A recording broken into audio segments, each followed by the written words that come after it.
Olá, amigos! Sejam muito bem-vindos ao episódio 25 da nossa série Camille Flammarion, o Poeta dos Céus.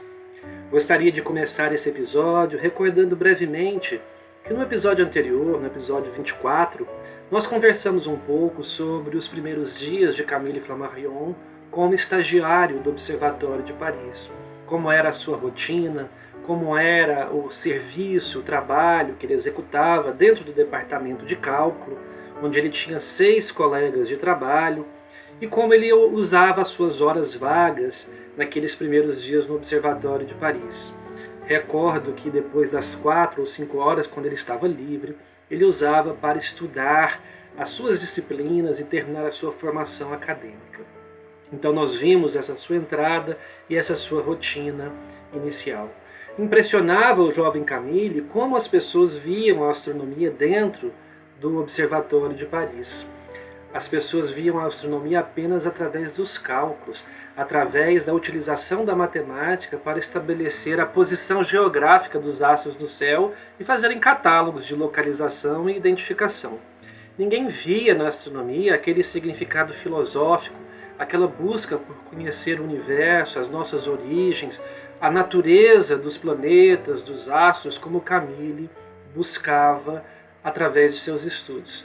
E muito menos a poesia, o romantismo que ele associava ao estudo dos astros e da astronomia. Não é à toa que essa série se chama O Poeta dos Céus, porque Camille associava muito o conhecimento dos astros com a beleza da vida, e ele traduzia isso através de poesia escrita. É só lermos as suas obras que nós vamos captar essa beleza que ele utilizava nas palavras para descrever o universo e a profundidade dos seus conhecimentos. Então, nós lembramos que ele disse que até o próprio Leverrier, que era o diretor do Observatório de Paris à época, que o havia entrevistado para sua admissão, que é um dos descobridores do planeta Netuno, também fazia muito poucas observações à beira do telescópio. Ele era muito mais um matemático do que um astrônomo propriamente dito, e foi através de cálculos matemáticos que ele chegou à conclusão de que haveria mais um planeta no sistema solar naquela época, e então Netuno foi descoberto muito por sua contribuição matemática. Mas nesse Observatório de Paris, obviamente, havia um astrônomo que chamou a atenção de Camille Flammarion. Era o astrônomo Jean Chacornac. Jean Chacornac estudava a atividade solar através das variações das manchas solares. Nós sabemos que o Sol tem manchas escuras na sua superfície que foram observadas inicialmente por Galileu Galilei, lá no século XVII, e que fez com que Galileu pensasse que o Sol não tinha uma superfície perfeita, porque se ele tinha manchas escurecidas e enegrecidas, provavelmente ele não era tão perfeito assim.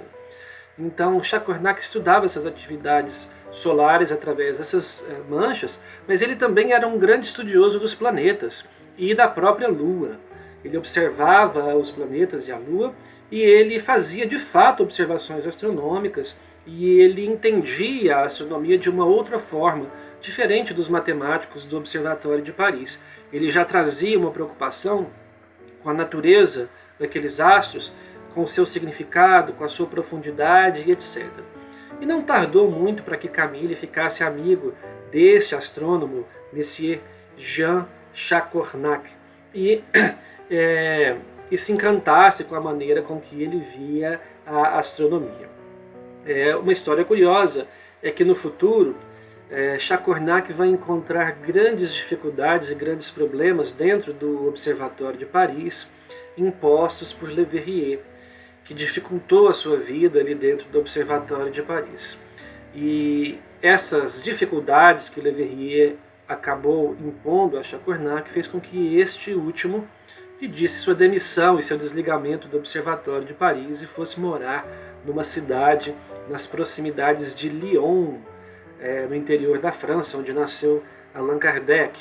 E dessa forma Camille manteve contato nos anos futuros, depois da demissão de Chacornac, com este astrônomo através de cartas, mantendo uma correspondência longa com ele.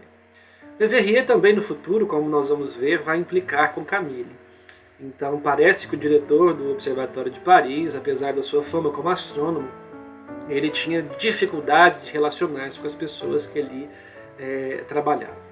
Mas seguindo aqui a nossa história, nós vamos encontrar Camille estudando à noite, após as 4 horas, após as 5 horas da tarde, quando ele saiu do Observatório de Paris, e ele termina os seus estudos técnicos, todos que nós já descrevemos até agora.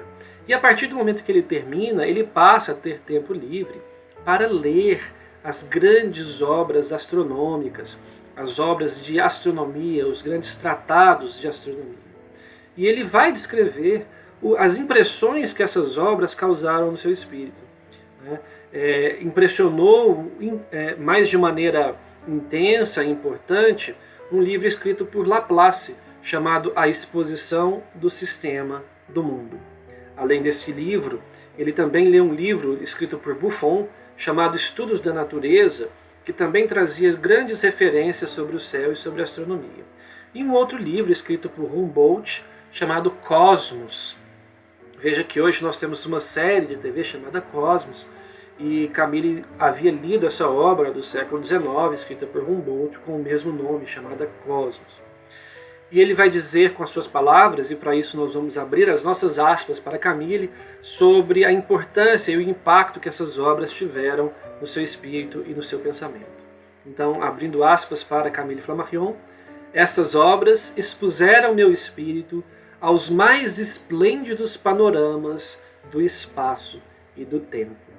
E isso é muito verdadeiro, porque ao lermos as obras de Camille, por exemplo, um dos seus romances, a obra Urânia, nós vamos ver como ele descreve as questões do espaço e do tempo para mostrar a grandiosidade do universo e como o tempo pode ser utilizado para viajarmos ao passado, como a luz percorre o espaço em determinada velocidade e como ela demora a atingir as grandes distâncias. E por isso, ao olharmos para o espaço, para os astros do infinito, nós estamos olhando para a sua representação no passado. E ele vai descrever isso muito bem nessa obra, Urânia, e também na obra Narrações do Infinito, uma obra que nós já estudamos aqui, já fizemos algumas lives e estão disponíveis no nosso canal, onde nós comentamos sobre essa questão do tempo que Camille descreve na referida obra. Mas esses estudos de astronomia, dessas obras, levaram Camille a estudar o seu primeiro astro. E ele escolhe e se apaixona pelo astro mais próximo da Terra, que é a nossa Lua, o nosso satélite natural. Tudo começou pelo astro mais próximo, que é a Lua, vai nos dizer Camille Flammarion. E depois que ele leu absolutamente tudo sobre a Lua, nessas obras e em muitas outras obras, ele ainda não ficou satisfeito. Ele queria aprender mais sobre a nossa vizinha, o nosso satélite vizinho. E ele então pediu a Jean Chacornac, esse astrônomo que ainda trabalhava no Observatório de Paris, essa demissão que ele pediu, imposta pelas dificuldades que Leverrier aplicou a ele, foi posterior a isso. Então Chacornac trabalhava ainda no Observatório de Paris. Camille pede para trabalhar, para servir-lhe de assistente nas suas observações da Lua, diretamente do terraço do Observatório de Paris. Lá eles tinham acesso a um telescópio equatorial, um grande telescópio de montagem equatorial. Quem tiver curiosidade pode encontrar as características desse tipo de telescópio equatorial na internet. Isso se refere à montagem do telescópio, que o leigo chama de tripé. Então existem vários tipos de montagem de telescópio, a equatorial é uma delas, que permite um certo tipo de observação específica, de movimentar o telescópio em eixos diferentes e acompanhar o movimento dos astros, usando motores automatizados ou até mesmo manualmente.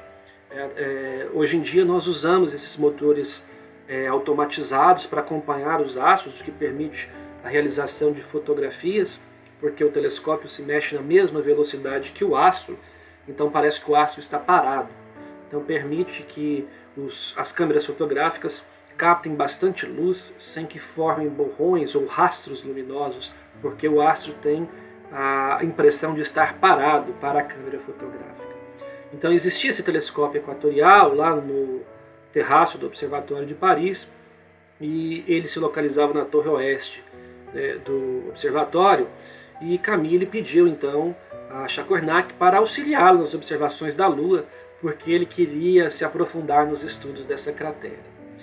Ele já havia ficado maravilhado ao observar a Lua sob as lentes de um telescópio na Praça da Concórdia, em Paris, um telescópio amador, de um astrônomo amador que montava ali o seu pequeno telescópio na Praça da Concórdia e permitia que as pessoas observassem o céu, especialmente a Lua, que é o astro mais próximo, de mais fácil visualização. Então ele já estava apaixonado pela Lua ao fazer observações nesse pequeno telescópio na Praça da Concórdia. E então ele descreve o esplendor prateado que as bordas da Lua causavam, contrastando com o céu azul noturno, profundo, das noites de inverno de Paris, por exemplo. E isso lhe causava uma sensação de profundidade, de pequenez, ao mesmo tempo que trazia uma grandiosidade do universo. E isso fez surgir nele uma admiração sem igual pela Lua. E ele vai descrever poeticamente que contemplar os efeitos dos raios solares na superfície da Lua, que ver as sombras dos picos das montanhas lunares estendendo-se sobre as crateras como manchas de tintas e irem diminuindo à medida em que o ângulo da incidência da luz sobre aquelas montanhas modificava-se pela movimentação da Lua e pela movimentação do Sol, era um dos espetáculos mais belos que alguém poderia observar.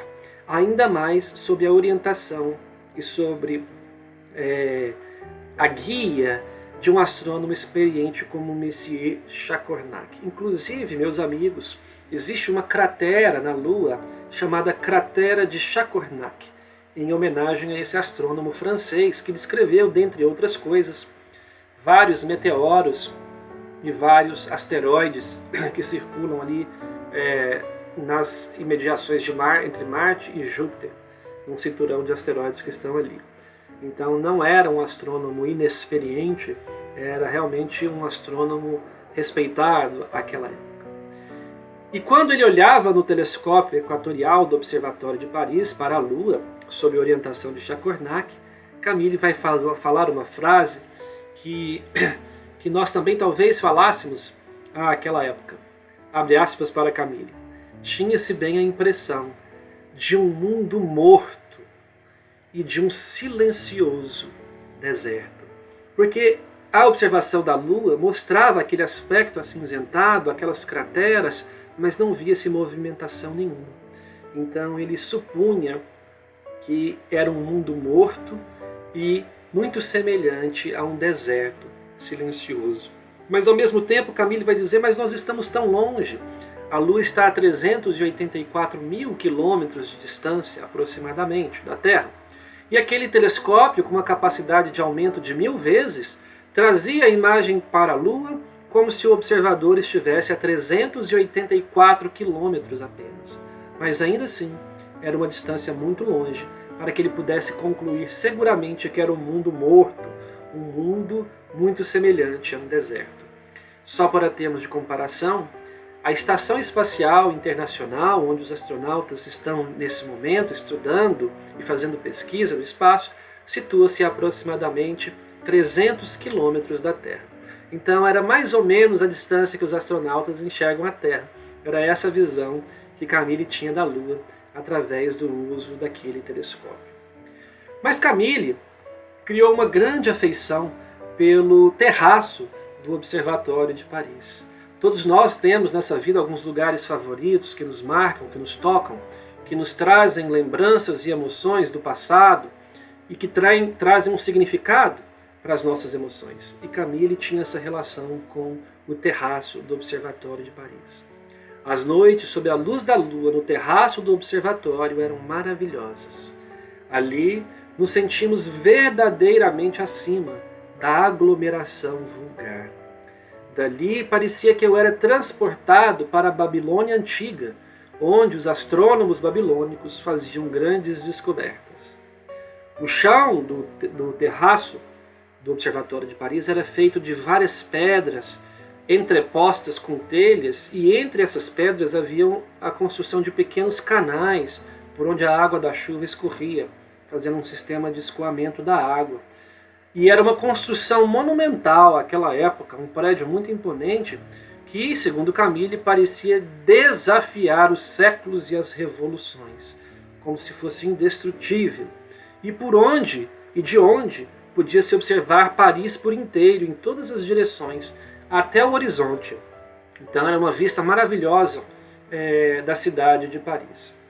Muitos anos depois, por volta de 1876 e 1877, quando outro telescópio equatorial, dessa vez o telescópio da ala leste do Observatório de Paris, ali também no terraço, foi consertado, Le Verrier, o diretor do observatório, permitiu que Camille observasse as estrelas duplas utilizando esse telescópio na ala leste. Camille foi um grande estudioso das estrelas duplas, publicou vários textos em livros e revistas específicas de astronomia sobre as estrelas duplas. E ele permaneceu ali muitas noites sozinho naquele terraço, observando as estrelas duplas, e fez muitas reflexões, e a permanência ali naquele local o inspirou a escrever muitos textos, muitas poesias, a inclusive tornar-se o que nós chamamos de poeta dos céus. Então esse tempo que ele passou nesse terraço era algo que ele estimava muito e que foi muito importante na construção do seu caráter emocional, do seu caráter poético, né? Dali de cima, ele sentia, segundo ele, que a vida humana era sepultada debaixo de si, e nenhuma descrição humana era capaz de descrever aquela sensação de alma contemplativa. Abre aspas para o nosso querido Camille Flammarion. Há ali no terraço, há ali uma sensação de beleza celeste, causada pela calma profunda da noite e pela iluminação lunar, branca e fria. O contraste entre o silêncio noturno e a agitação diurna da vida dá ao nosso espírito contemplativo uma liberdade de elevação até as regiões superiores, que nos desprende dos laços materiais. E, olhando esse disco luminoso e solitário, pensamos no espaço e na imensidade sideral em que ele parece suspenso. Veja como aqueles momentos foram importantes para ele, porque esse desapego material e essa ideia de liberdade, de elevação para as regiões superiores estão presentes em várias de suas obras, onde ele acaba viajando pelo espaço infinito e descrevendo as maravilhas celestes. Vemos isso novamente na obra Urânia, também de novo na obra Narrações do Infinito, e em muitas obras que Camille escreveu. Sonhos estrelares, ele também faz esse tipo de viagem, descrevendo as maravilhas do universo. Vamos encontrar também um diálogo entre a personagem que representa Camille e a personagem Jorge Espero, na obra Urânia, também esse diálogo acontecendo no terraço do observatório, Jorge Espero já desencarnado. Enfim, era um local muito especial para Camille. E nessa época, uma viagem até a Lua passou a tentá-lo. Ele sonhava com essa possibilidade e ele literalmente se via viajando até a Lua durante os seus sonhos à noite. E ele ficou apaixonado por esse assunto e resolveu escrever um volume de aproximadamente 200 páginas sobre uma viagem até a Lua. E era um poema em prosa, segundo ele, muito mais literário do que científico. Mas olha só o que ele nos diz. Eu nunca o imprimi, porque não merecia. Veja que curiosidade nós ficamos de ler essa viagem para a Lua de Camille, que nunca foi publicada e que talvez nunca foi encontrada até hoje. Esse livro de 200 páginas, ele intitulou de Viagem Estática às Regiões Lunares, correspondência de um filósofo adolescente. Ele, inclusive, nesse livro, diz que ele era guiado nessa viagem por um espírito, assim como acontece na obra Urânia, em que a própria Urânia, a deusa da astronomia, segura a sua mão e o guia por uma viagem no espaço infinito. Para ele, essa viagem era como se fosse de alguém que falava do mar sem nunca ter navegado, sem nunca ter visto o mar, porque ele nunca tinha ido de fato até a Lua, pelo menos não em presença física. No ano de 1858, surgiu na França, aliás no mundo todo, nos céus, um grande cometa, um cometa enorme, com uma cauda enorme, um dos cometas cuja visualização foi mais impressionante até hoje.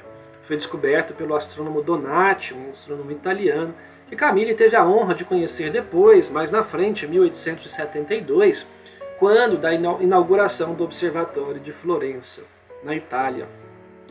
E esse cometa causou um impacto muito grande nas pessoas, e no dia 5 de outubro de 1858, lá de cima do terraço do Observatório de Paris, Camille Flammarion fez um desenho deste cometa que eu espero poder mostrar para vocês em um post no nosso Instagram e no nosso Facebook nas próximas semanas, no Instagram e no Facebook do nosso querido NECAF.